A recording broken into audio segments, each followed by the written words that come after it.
Good morning, Alan Class fans. Good morning, Atom Age Comics fans. Good morning, mystery and suspense fans. Good morning, general comic community, shall we say. I've got some 5 great-looking comics to show you today. And yes, I may only be showing just the covers of some of them. And maybe not even explore the insides. That is a slightly tongue-in-cheek undercutting thing of a comment I read on another subscriber's page the other day. I'll say no more. I'm sure the person who's reading this will know the comment that I mean. So, today I'm going to show you the covers of some comics and the internals of some other comics. Everything I say is tongue-in-cheek. Please don't take it to heart.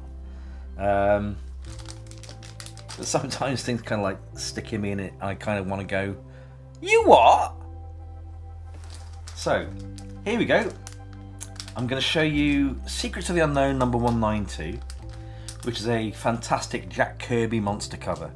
Jack loved his monster covers, and this is no exception. And, covers like this kind of got me into the whole monster genre. The whole kit and caboodle. And actually started making me collect Marvel's atlases at the time, should we say, Tales of Suspense. I'm working my way through the entire run. Issues 1 to 99. I've got the key issues. I've got your 39 with first appearance of Iron Man. I've got the issue, number 1. I've got the Man in the Beehive issue. I've got around about 40% of the Tales of Suspense run. I am going to get every single one of them so that I can proudly say that I've reached the point where I can start looking at number 100 of Tales of Suspense, which is actually Captain America number 100. But you know what I mean. So, which I've got all of those as well. This, the Tales of Suspense for me is, filler is the wrong word. It's a beautiful run, but I want to have all of them to connect to Captain America, which is my main focus. I seem to be rambling today. I do apologise, but anyhow, that's Secrets of the Unknown 192. And then going really random, I have here to show you Creepy Worlds number 112, which is an amazing Spider-Man cover. Now, this particular issue, let me just show you the cover in full. It's got some nasty spine damage. But, it was relatively affordable at the time. And like I said, I think last week, anything with a Marvel cover, be prepared to dig into your wallet quite deeply to be able to afford it. So I'm quite happy to have that one. Even though it's seen better days. It's still great to have. So am I going to take this one apart and show you what's inside? No, because I'm showing you the cover. And what a beautiful cover that is.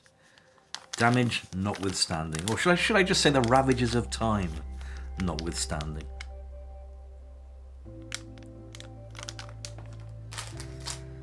Now I'm going to show you Creepy Worlds number 192. Now I'm absolutely sure that Alan Class printed this 3 times.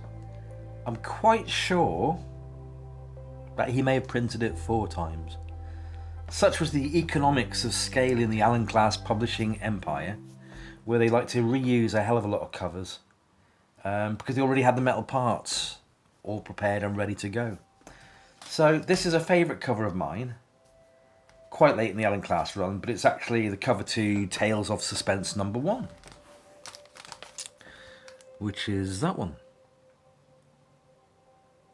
Now, on this particular thing here, I've got it twice because I tried for a long time to get this particular issue without any damage, and it proven damn near impossible. I mean, I think this is the first one I got, and it's got the corner virtually torn off. Right there, you see it going right the way across. And the second one I got is, or has rather, a cover breaking crease line going right across it. I know I've got another version of this upstairs somewhere, but I say to get through my Allen Class stuff, I've got to dig deep. It's yay high and about three tiers back sort of thing. So these are the ones I pulled out today. But yeah, this particular issue always seems to be damaged in some form. And the one I have got elsewhere is the nearest to mint I can get on that awesome cover.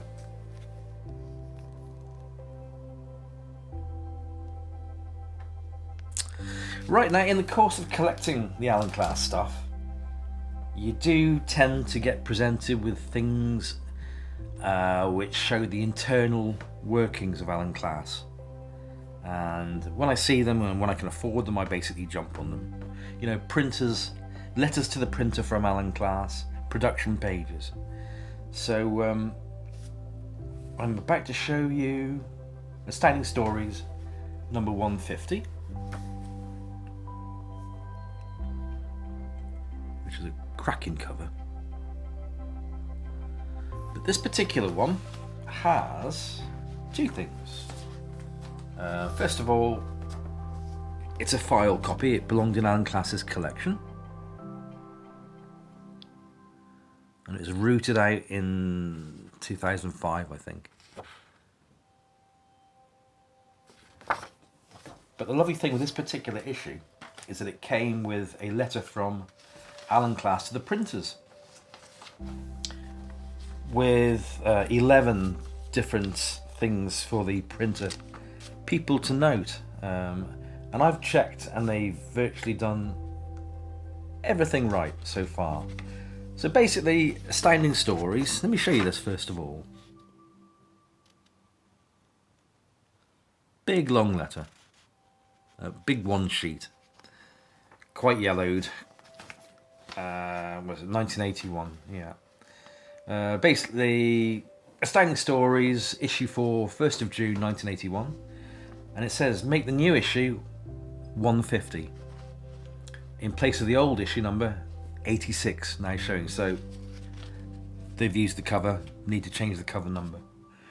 Substitute new price of 20p in place of the old price now showing, which they've done. Right, now points 5 and 6 they've crossed off, or Allen Class has crossed off, which would have been remove full 68 pages.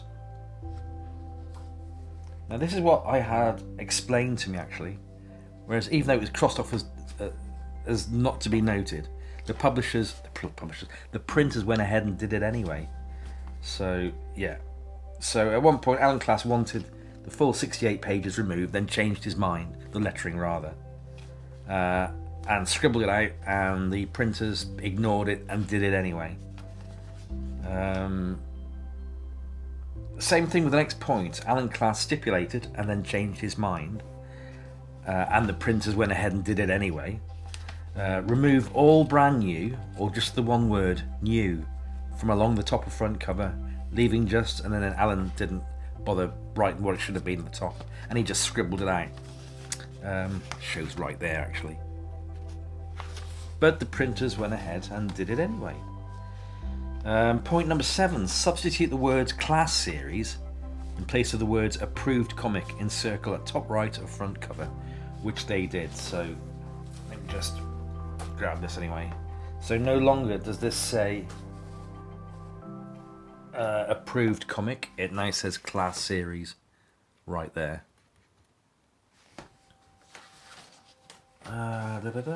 Delete wording from outside of spine leaving blank, which they did. Point 9, delete title and issue number from the foot of the inside front cover where applicable. Again, which they did. They just called it Astounding Stories. Now, give our address, 21 Dingley Road, London. EC1V 8BN in place of previous address where shown. Yep, they did that. No, sorry, I'm looking at the wrong point. where it says give our address underlined in place of previous address, they didn't do that, they ignored that. It's still showing 54 Lymington Road, Hampstead. So, oops, one down for the printers. Now, this is where the old memory, point number 11, this is where the old memory kind of goes a bit awry, because Alan in red biro, he put note.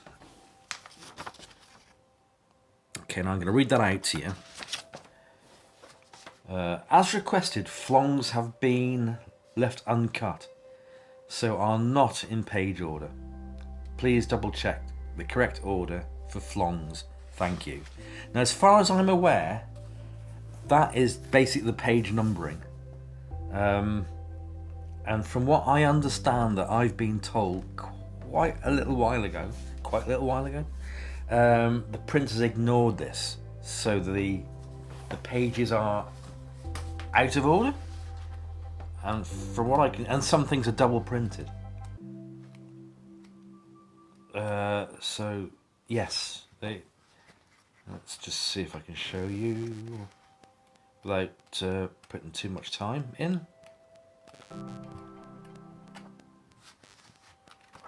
Oh, it might take a little bit of time to do this actually, so that one there. Yeah, for instance, this is part of the way in the book. Try not to lose my place. Okay. And then exactly the same printed again. So yeah, massive foobar on the printer's part. So yeah, that was just ignored and printed as was. So yeah, a nice bit of history showing the inner machinations of the printer shop, where they completely got it wrong. Well, not completely, they got a lot of these things right, but some major things they got absolutely wrong. But yeah, that's fascinating to me anyway. The nerdy geek that I am, who only shows you the front covers. Yeah, anyway. So yeah, that one is Astounding Stories, number 150. Leading me on to what I think is a really tasty item. This is Creepy Worlds number 73. And this one is also, if I can get everything together. Oh, let me show you the cover first, that might be an idea. Yeah, show you the cover first. There you go. Superb.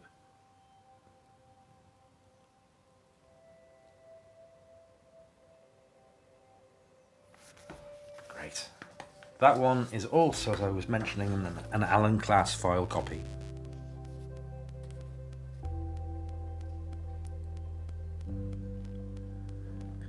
Terrific. This one came out of Allen Class's collection relatively recently.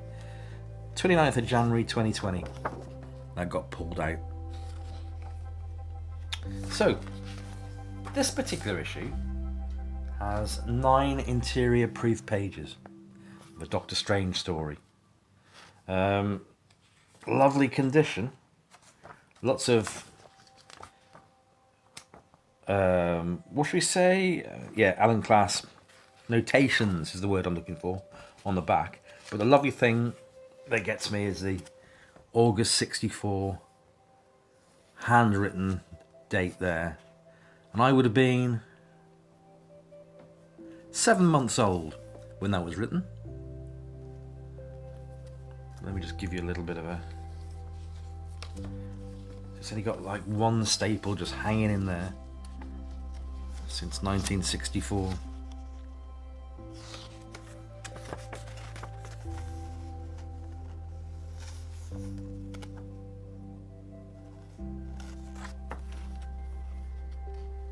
The Challenger of Loki, including the mighty Thor.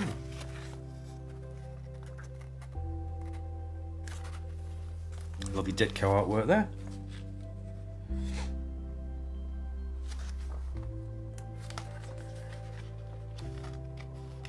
He did a particularly wonderful Doctor Strange.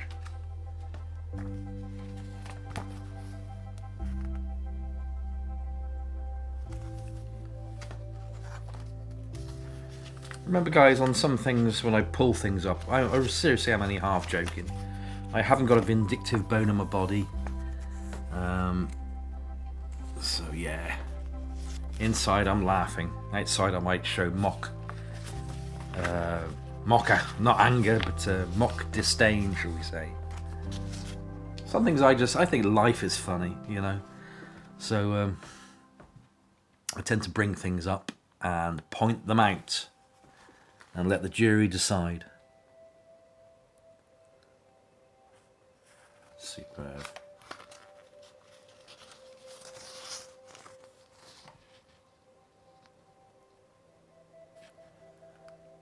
Lovely.